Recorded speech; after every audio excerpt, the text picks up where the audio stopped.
Bonjour à tous, c'est Elodie Chenol de Digital Feeling. Et dans cet épisode, j'avais envie de vous parler d'un sujet que j'utilise en fait pas mal dans mes formations et qui peut être utile dans pas mal, vous allez le voir, de problématiques de la vie quotidienne d'un entrepreneur ou d'un dirigeant. Et ce sujet, c'est le design thinking. Ça révolutionne clairement les méthodes de travail, et notamment en digital, plus globalement dans le business.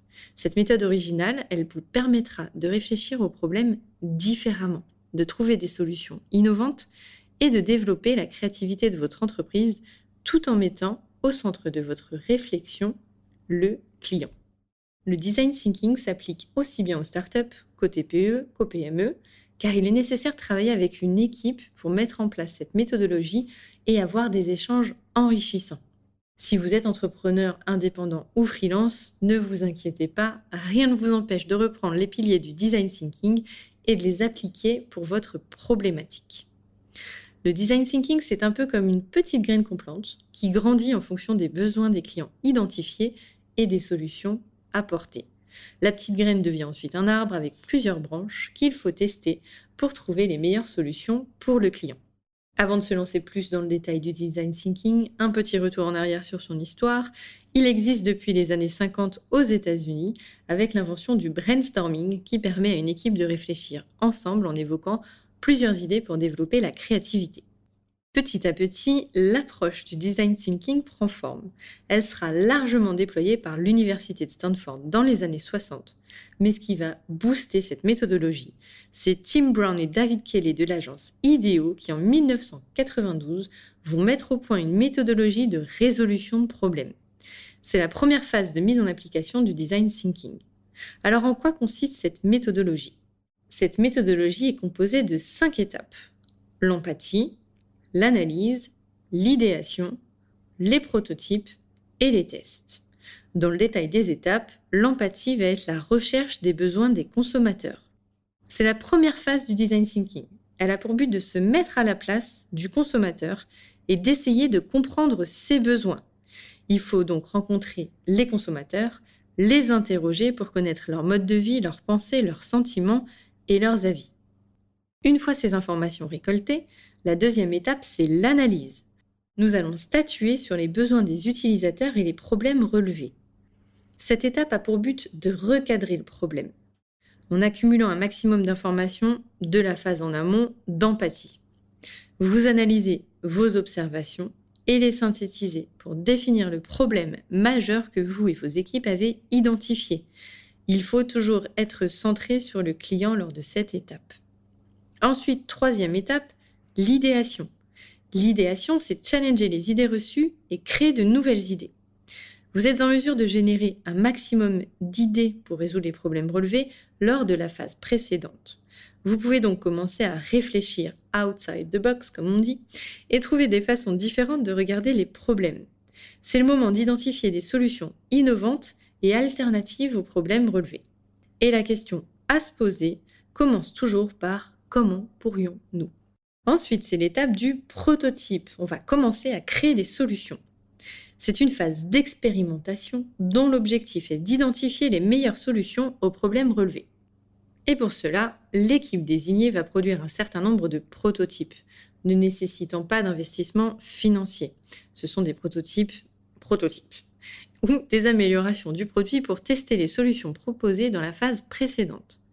Cette étape permet de voir si certaines idées énoncées précédemment sont réalisables ou non et si des modifications doivent être apportées.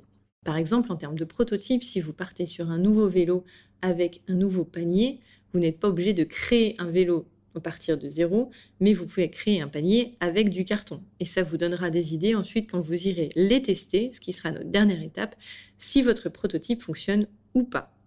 La dernière étape, le test, pour tester votre solution avec les consommateurs. Le but de cette étape, c'est de tester les prototypes auprès des consommateurs, écouter leurs retours, modifier le prototype si nécessaire, redéfinir et revoir les priorités. C'est également à cette étape qu'on peut réaliser que le problème soulevé n'est pas nécessairement le problème majeur à résoudre. Vous pouvez alors reprendre le processus et tester de nouveau. On parle d'ailleurs souvent d'itération dans le domaine du design thinking. Tout l'intérêt du design thinking, c'est de tester, se tromper si nécessaire et recommencer. Cette méthode vous permet d'atteindre vos objectifs lorsqu'ils sont flous. Alors en quoi le design thinking peut vous aider pour vos projets ?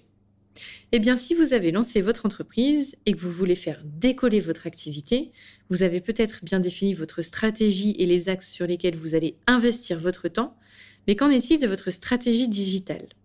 Eh bien, le design thinking peut être un outil pour vous aider à trouver des solutions rapides en répondant à un problème qui concerne directement vos clients.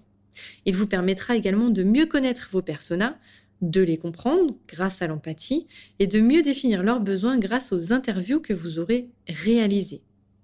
Et en posant la question « Comment pourrions-nous augmenter nos ventes sur le digital ?», vous aurez d'autres idées et d'autres questions auxquelles il faudra répondre. Et ces questions auront à voir avec votre organisation, vos équipes, vos méthodes d'acquisition digitale. En réfléchissant à tous ces éléments, votre vision de la stratégie digitale à adopter s'affinera.